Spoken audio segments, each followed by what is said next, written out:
ये वीडियो मेरे लिए बहुत स्पेशल है क्योंकि ये मेरी पहली लॉन्ग वीडियो है।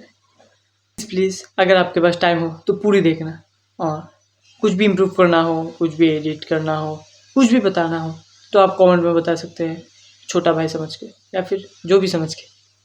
तो होता ऐसा है कि रात के सन्नाटे में अगर आपको कोई ताली बजा कर बुलाए और कहे आ जाओ तो मुड़ना मत, क्योंकि हर बुलावा जिंदा इंसान के नहीं होता। कहानी है देहरादून के।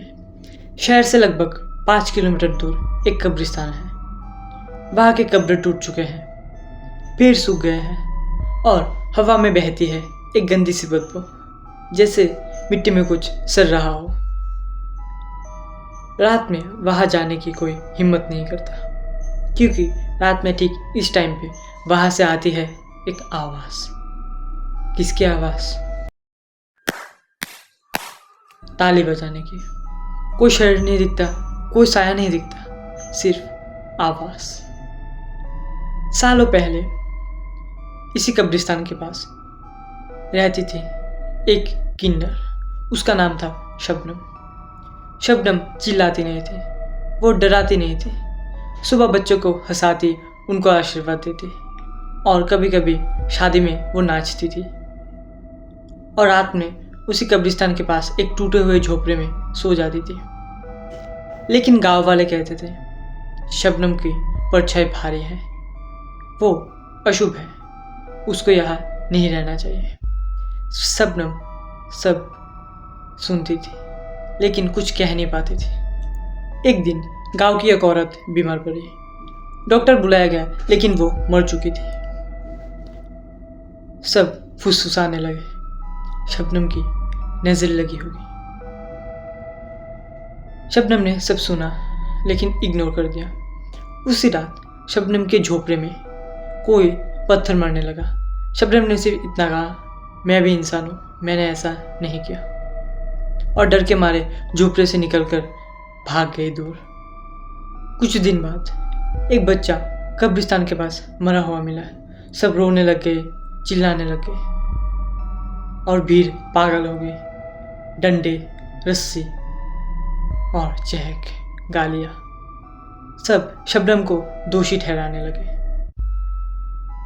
और उन्होंने उसको घसीटते हुए कब्रिस्तान के पास लेके आया। शबनम चिल्लाने लगी, गिड़गिड़ाने लगी, मैंने कुछ नहीं किया, मुझे छोड़ दो। लेकिन किसी ने उसकी बात नहीं सुनी। वहाँ पर एक आध खुली कब्र थी जिस पर पहले से किसी की भी डेड बॉडी थी। शबनम को वहाँ पर दफना दिया।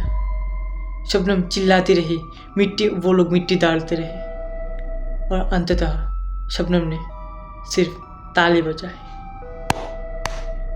और कहा, जब मैं बुलाऊंगी सब आएंगे। वो टूट गई थी, खौफ गई थी दुनिया के इस भेदभाव से। उसी रात कब्रिस्तान से आवाज आई। एक आदमी वो आवाज सुनते हुए गया और सुबह उसकी लाश मिली, मुंह खुला हुआ, काले आंखें और कान से खून बहता रहा। हर मौत से पहले 3 तालियां, और वो ताली सबको सुनाई नहीं देती। शबनम जिसको टारगेट करती है उसी को सुनाई देती है। फिर कुछ दिन बाद एक और आदमी मारा गया। कुछ दिन बाद एक औरत मारी गई। सब लोग समझ गए कि शबनम वापस आ चुकी है, और वो अब भीख नहीं मांगती, वो गवाह मांगती है। गांव वालों ने एक तांत्रिक को बुलाया और तांत्रिक ने शबनम की आत्मा को पकड़ लिया। लेकिन फिर भी शबनम चिल्लाती रही, मेरी क्या गलती थी, मैंने क्या किया था, मुझे क्यों न्याय नहीं मिला, मैं थोड़ी अलग हूँ इसलिए, मैं इन लोगों जैसे नहीं हूँ इसलिए, लेकिन मैं भी तो एक इंसान ही थी, मुझे क्यों मारा गया।